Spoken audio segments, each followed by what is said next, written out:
신앙은 생활이다, 그렇게 말씀을 드릴 수 있겠습니다. 신앙과 생활은 분리될 수가 없습니다. 또 생활이라고 하는 것은 훈련입니다.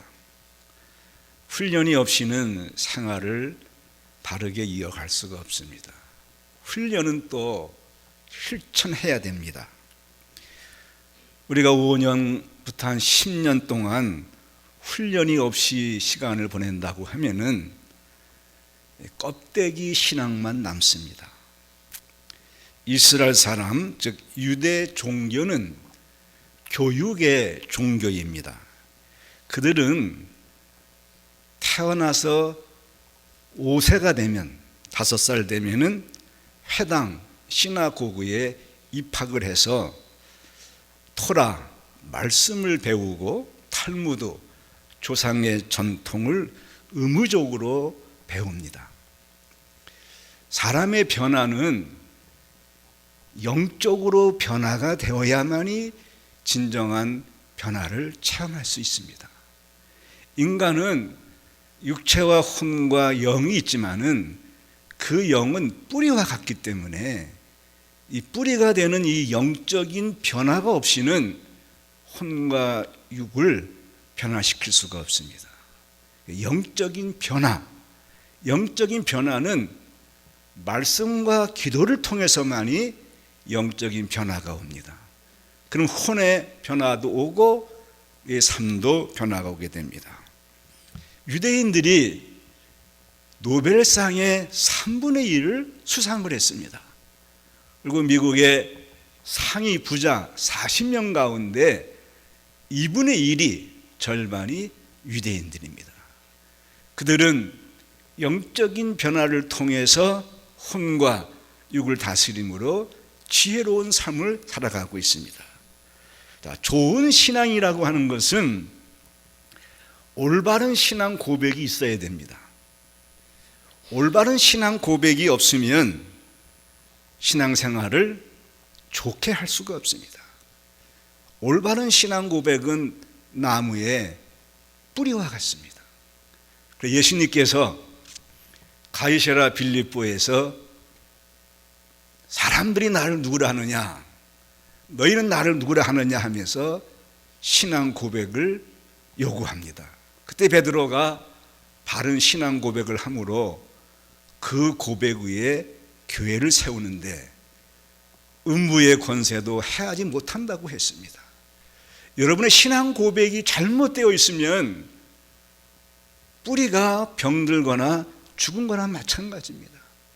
말씀을 통해서 바른 신앙 고백을 할 수 있어야 됩니다. 그 다음에는 그 신앙 고백을 가지고 교회 생활을 올바르게 하는 겁니다. 교회 생활을 올바르게 하기 위해서는 교회 와서는 자기의 자존심을 죽여야 됩니다. 그동안 내 생각대로, 내 뜻대로 살아온, 내 고집대로 살아온 오만한 자세, 이 자존심을 죽이지 않으면 서로가 상처를 남기고 아픔만 남습니다. 자존심을 죽이고 섬김으로 신앙생활을 할 때에 좋은 신앙생활을 할 수가 있는 것입니다.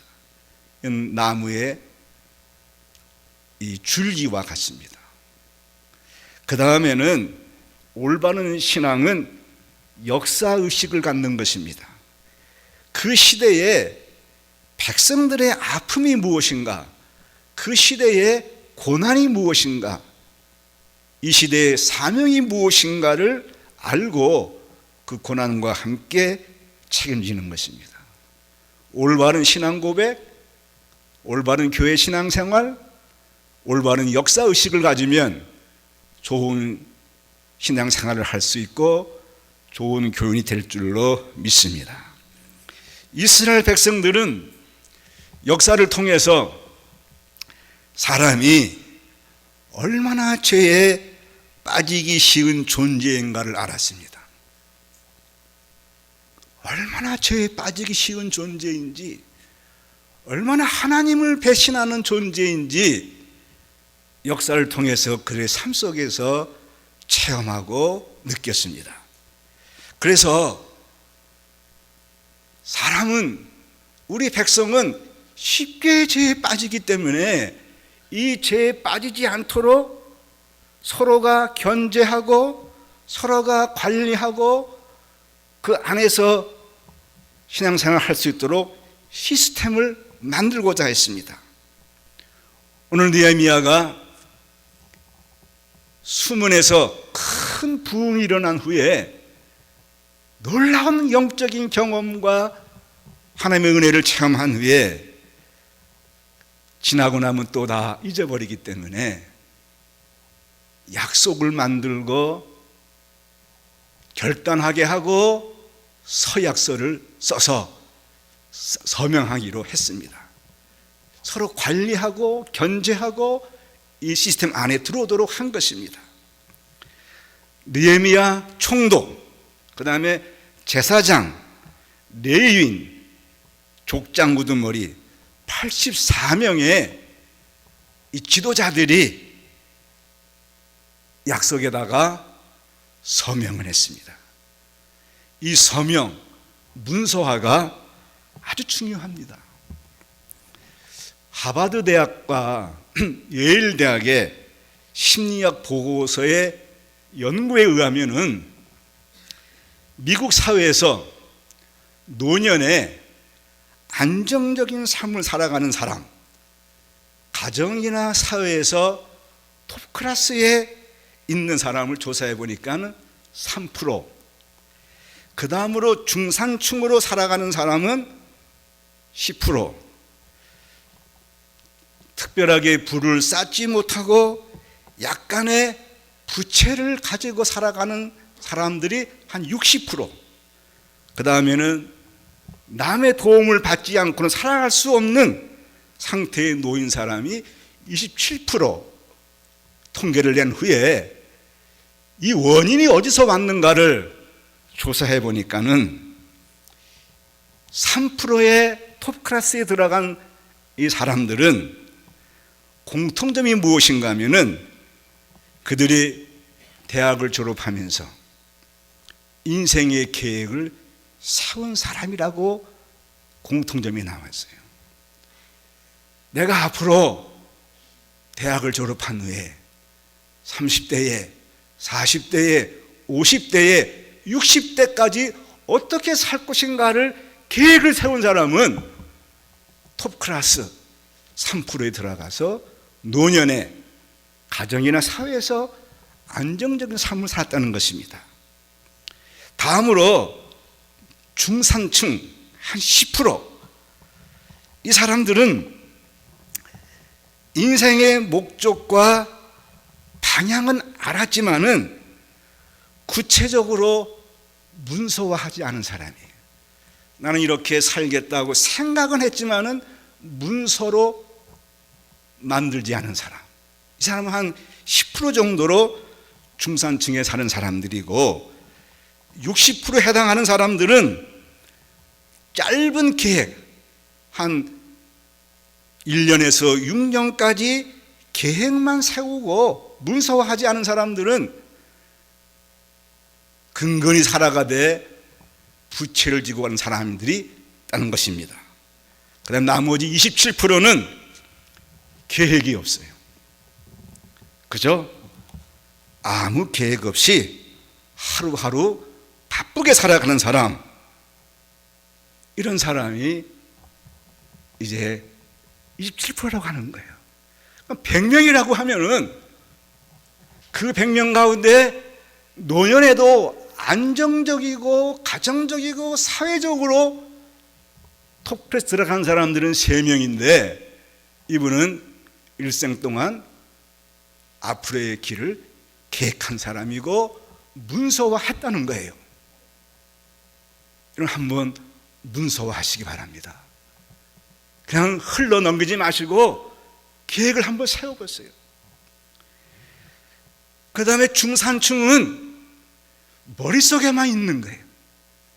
문서화하지 않기 때문에 잊어버리고요. 그 많은 60%는 단기 계획만 세우고 문서화하지 않기 때문에 그런 거예요. 나머지 27%는 남의 도움 없이는 못 살아가는데 사람들은 하루하루 살아가는 거예요. 하루하루 살아가는 거예요. 오늘 느헤미야는 이 현실을 보고 하나님 앞에 경건하고 지혜롭고 세계 뛰어난 지도자이지만은 믿음의 소유자이지만은 냉철한 현실주의자이기 때문에 그들이 은혜가 충만하고 그들이 회개하고 새롭게 살기로 날 때에 문서를 만들어 가지고 서약을 하는데 84명이 서약을 했어요. 총독 느헤미야, 제사장 22명, 레위 사람 17명, 행정 지도자 백성의 족장 두목 44명. 이 84명이 이스라엘의 지도자 그룹인데 서명을 했습니다. 그리고 백성들도 따르기를 그렇게 약속을 했어요.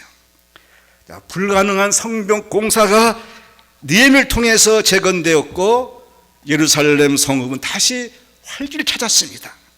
어느 누구도 하나님의 은혜와 축복을 부인할 수가 없었습니다. 자, 풀은 해가 날 동안 말립니다. 비가 오면은 걷어야 돼요. 거두지 않으면 풀은 다 젖어서 썩고 맙니다. 은혜가 충만할 때에 하나님하고 서약을 해야 돼요. 그래야 은혜가 떨어질 때에 그나마 그 서약을 보고 지킬 수가 있는 것입니다. 이들은 서약을 하면서 우리가 이 서약을 어기면 저주를 받아도 좋습니다. 아주 비장한 각오로 이 문서에다가 서명을 했습니다. 자, 29절 말씀을 같이 읽겠습니다. 자, 다 그들의 형제 저주로 맹세하기를 우리가 하나님의 종 모세를 통하여 주신 하나님의 율법을 따라 우리 주 여호와의 모든 계명과 규례와 율법을 지켜 행하여 무엇으로 맹세했는가 하면은 저주로 맹세했다. 무슨 말인가 하면 신명기 28장의 말씀을 근거하는데 하나님께 순종하면 나가도 복을 받고 들어가도 복을 받는다. 그런 말씀이 나와요. 근데 불순종하면은 이 축복보다 저주가 3배가 많은데 이 불순종할 때에 오는 이 저주, 느헤미야와 지도자들이 우리가 이 약속을 어기면 저주를 받겠습니다 하고 저주 받기로 맹세하는 거예요. 얼마나 비장한 마음인지 몰라요. 비장하게 결심을 한 거예요. 왜? 나라를 새롭게 하고 싶었어. 나의 삶이 새롭게 되기 위해서, 하나님의 그 축복을 이어가기 위해서, 모세가 준 그 계명과 그 은혜 가운데서 삶을 살아가기 위해서. 이들이 역사 공부를 해보니까는 말씀을 지켰던 다윗 때는 나라가 강건하고 그 주변 모든 나라들이 다윗의 왕국에 따라주고 다윗의 왕국에 봉양했다고 하면은 말씀에 순종하지 아니한 그 다음의 왕부터는 나라가 어려움을 당한 후에 나라를 잃어버렸군요. 포로가 되었군요. 그 과거의 역사를 통해서 그들이 다시 회복시켜 주시는 그 하나님의 은혜를 다시는 잊지 않겠다고 하면서 저주로 맹세한 건데 신명기에 저주 이런 말씀이 나옵니다. 너희들이 내 말씀에 불순종하면 망한다. 가정도 사회도 나라도 망한다. 전쟁에 나가면 패한다. 그리고 존경받는 자리에서 남의 비방거리가 된다. 정신이 산란해진다. 기쁨을 잃어버린다. 남에게 압제를 당한다. 두려워한다. 절망에 빠진다. 가난해진다. 평안이 없다. 우상을 섬긴다. 소망이 없다. 모든 수고가 헛되게 끝난다. 예, 이렇게 돼도 좋습니다 하고 맹세로 서약을 한 거예요. 저주로 맹세를 허약합니다. 왜? 아주 비장한 결심이죠. 이제는 새로워져야 되고, 이제는 하나님의 축복 속에 살아가야 되고, 그 은혜를 지키기 위해서 비장한 결심을 한 겁니다. 첫 번째 서약이 내용이 무엇인가 하면은 느헤미야서 10장 30절 말씀을 같이 읽겠습니다. 자, 우리의 딸들을 이 땅 백성에게 주지 아니하고 우리의 아들들을 위하여 그들의 딸들을 데려오지 아니하며, 이 서약의 내용은 우리의 가정을, 순수한 가정 생활을 지키겠습니다. 가정을 순결하게 지키겠습니다. 그들은 가정 생활에서 하나님의 기준을 경시 여겼어요. 즉 우습게 여겼던 거예요. 하나님의 기준을 가볍게 여김으로 가정 안에서 불협화음, 신앙에 막 갈등이 오는 거예요. 여러분, 영적인 변화가 와야 혼과 육의 변화가 온다고 말씀을 드렸습니다. 힘든 세상에, 어려운 세상에, 수많은 시련 속에서 그 어려움을 이겨나가기 위해서는 영적으로 대화가 되어야 되는데, 신앙으로 하나가 되어야 되는데, 이방인들을 데려와서, 이방인이 나쁜 건 아니에요. 여기에 본 내용은 그들로 말미암아 가정의 신앙 공동체가, 가정의 신앙적인 삶이 무너지는 것을 다시는 하지 않겠다고 그랬군요. 여러분, 솔로몬은 부와 부귀가 그 어느 나라보다, 어떤 사람보다 부귀영화를 누린 사람이었어요. 지혜가 축출했습니다. 그러나 솔로몬이 망하게 된 것은, 솔로몬 왕국이 무너지게 된 것은, 솔로몬이 이방 여인들과 사귀고 사랑하고 가정의 순결을 지키지 못해서 솔로몬이 하나님을 떠났습니다. 하나님을 버렸어요. 그로부터 계속 이스라엘에게는 환난과 고통과 어려움이 왔던 것입니다. 다시는 우리의 가정이 무너지지 않도록, 신앙이 무너지지 않도록 신앙의 순결을 지키겠습니다 하고 서약을 한 거군요. 이 약속을 어기면은 저주가 오더라도 받겠습니다. 얼마나 단호한 결심이에요. 오늘날 우리 사회에 이런 믿는 사람들의 가정이 순결해야 할 줄로 믿습니다. 이 세상의 축복은 교회에 있는 거예요. 교회에서 새로운 샘물, 생수를 바깥으로 내보내야 되는 거죠. 오늘 드보라 여성교회가 찬양처럼 복음만이 생명이잖아요. 능력이잖아요. 축복이잖아요. 복음만이 영원한 우리가 의지할, 가야 할 길인 거군요. 여러분의 가정에 말씀으로, 신앙으로 순결을 지키시기 바랍니다. 단호한 결심이 있어야 되는 거예요. 오늘날 가정을 꾸미는데 신앙이 우선이 아니에요. 얼마나 돈이 많은가, 얼마나 사회적인 지위가 있는가, 그거 따라가다가 오히려 무너지는 가정들이 너무 많습니다. 우리 그리스도인들이, 여러분의 가정이, 신앙이 순결해서 여러분 가정에 하나님의 은혜가 떠나지 않으시기를 주님의 이름으로 축원해 드립니다. 두 번째 서약의 내용은 31절 말씀입니다. 같이 읽겠습니다. 혹시 이 땅 백성이 안식일에 물품이나 온갖 곡물을 가져다가 팔려 할지라도 우리가 안식일이니 성일에는 그들에게서 사지 않겠고 일곱째 해마다 땅을 쉬게 하고 모든 빚을 탕감하리라 하였고, 두 번째 내용은 안식일을 지키겠다 그거죠. 요즘 말하면은 주일 성수예요. 구약의 제일 중요한 사건은 하나님이 천지를 창조했어요. 그 다음에 안식일이 왔습니다. 신약 성경의 제일 중요한 사건은 부활입니다. 그리고 안식 후 첫날 부활 후에 모여서 예배를 드렸습니다. 우리가 구원받았다고 하면서 예배를 소홀히 하면 잘못된 것입니다.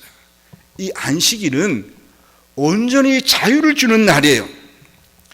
자, 여러분들은 이 말에 동의할지 안 할지는 모르지만은 경험자가 하는 말이 있습니다. 사람은 쉽게 미치는 동물이다. 사람은 쉽게 미치는 동물이다 그거죠. 돈 벌기에 열심을 내다 보니까 나중에 일에 미칩니다. 일에 미쳐가지고 가족도 신앙도 버리게 됩니다. 무언가 하나에 열심을 내면 거기에 미쳐버립니다. 컴퓨터 게임에 한번 들어갔다가 거기에 미치면 나올 수가 없어요. 마약도 한번 손대다가 거기에 중독이 되면 나올 수가 없어요. 여러 가지 취미 생활에 한번 빠져들어가면 나올 수가 없어요. 정신을 못 차립니다. 근데 안식일은 뭐냐? 미친 거를 끊어주는 날이에요. 여러분이 주일날만 잘 지키면 미쳐가는 나의 삶을 끊어주고 다시 정상적인 생활로 인도해 갈 줄로 믿습니다. 안식일에 그런 놀라운 일이 있어요. 사람은 미치기 쉬워요. 안식일날 지킨다고 하는 거, 줄 지킨다고 하는 거는 하나님께서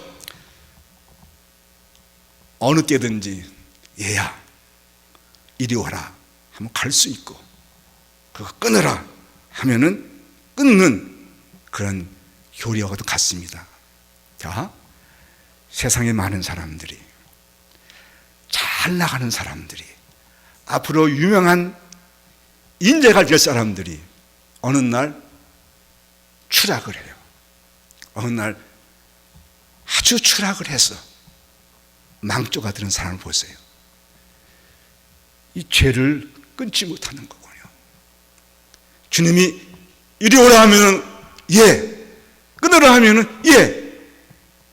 그게 주의를 지키면서 끊을 수가 있는 거예요.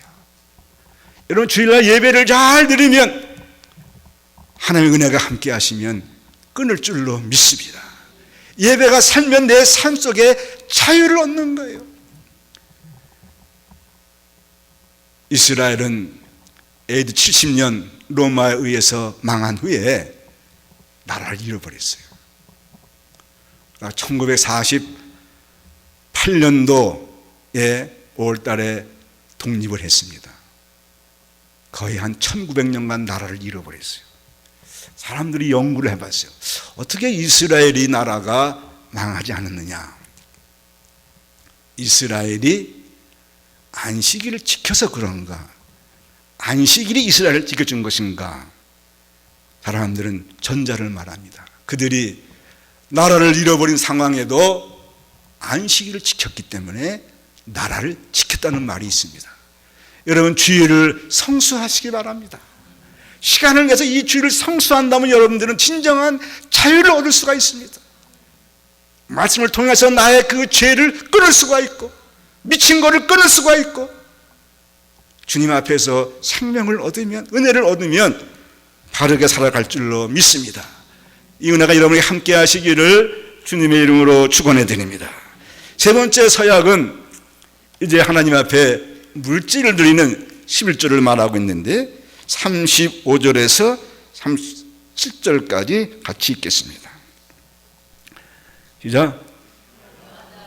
토지 만물과 각종 과목의 첫 열매를 여호와의 전에 드리기로 하였고, 또 우리의 맏아들과 가축의 처음 난 것과 소와 양의 처음 난 것을 율법에 기록된 대로 우리 하나님의 전으로 가져다가 우리 하나님의 전에서 섬기는 제사장들에게 주고, 또 처음 익은 밀의 가루와 거제물과 각종 과목의 열매와 새 포도주와 기름을 제사장들에게로 가져다가 우리 하나님의 전에 여러 방에 두고, 또 우리의 산물의 11조를 레위 사람들에게 주라 나니 이 레위 사람들은 우리의 모든 성읍에서 산물의 11조를 받는 자이며.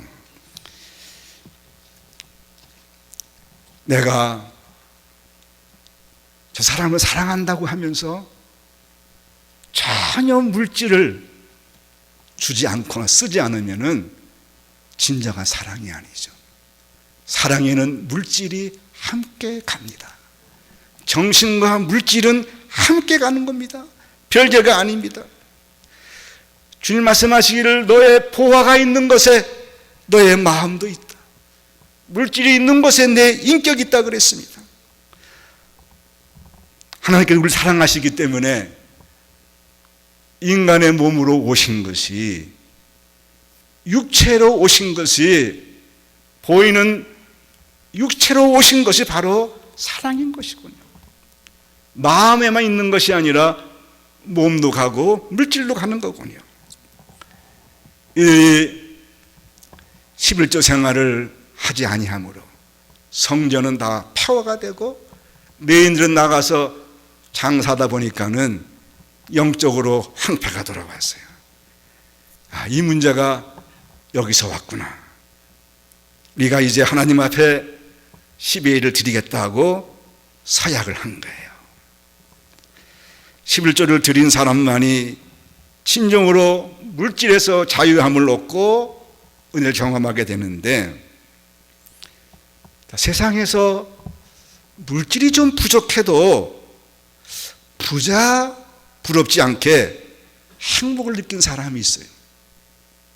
어떤 분은 돈이 많으면서도 그저 불평하고 돈은 많지만은 마음은 가난한 사람을 볼 수가 있어요. 어떤 분은 쓸 줄도 모르고 그저 움켜주기만 하고 세상에 고스란히 남겨놓고 죽습니다. 그야말로 가장 가난한 사람이요 어리석은 사람이죠. 우리가 가진 재물을 선한 것에 쓰면 내 마음도 선해지고, 의로운 일에 쓰게 되면 내 마음도 의로워지게 됩니다. 하나님께 드리면 하나님께 가 있는 것입니다. 상당히 어려운 말씀이죠. 현대인들에게 어려운 말씀이에요. 유튜브에서 11조에 대한 교훈을 들어보면은 10이면 8, 9은 하지 말라고 합니다. 그러나 그건 성경적이 아니에요. 11조를 드려서 생활이 어려워져 가는 사람들은 그렇게 많지 않습니다. 왜? 마음이 하나님께 가 있는데, 물질의 주인이 하나님께 가 있는데 그 마음속에 하나님이 함께 하시면 하나님이 그의 삶에 구별하게 하시고 그의 하는 모든 일에 축복하시라 믿습니다. 우리가 서약을 한 거예요. 그렇게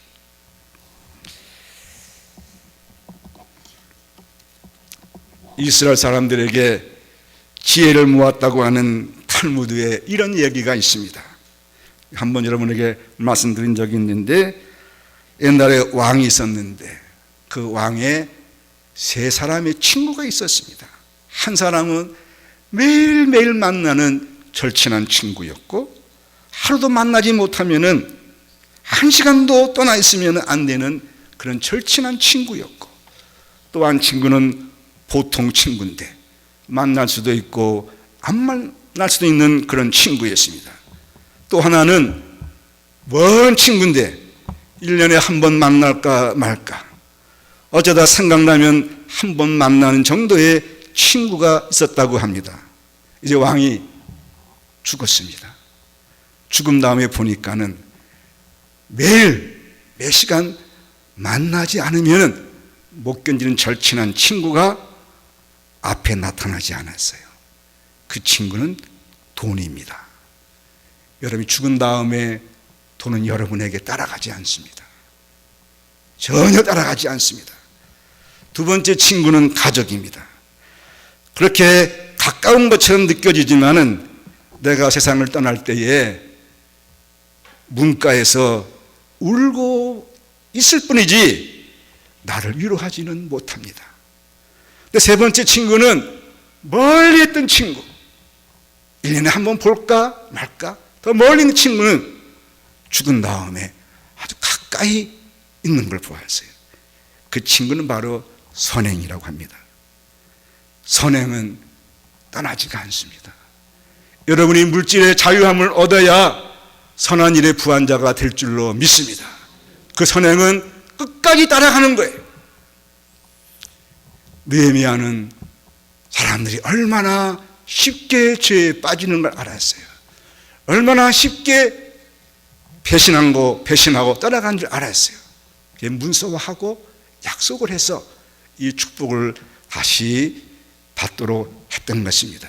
이 은혜가 여러분에게 함께 하시기를 주님의 이름으로 축원해 드립니다. 기도하시겠습니다. 사랑의 하나님, 우리 하나님, 우리 주님은 우리의 영원한 반석인 줄로 믿습니다.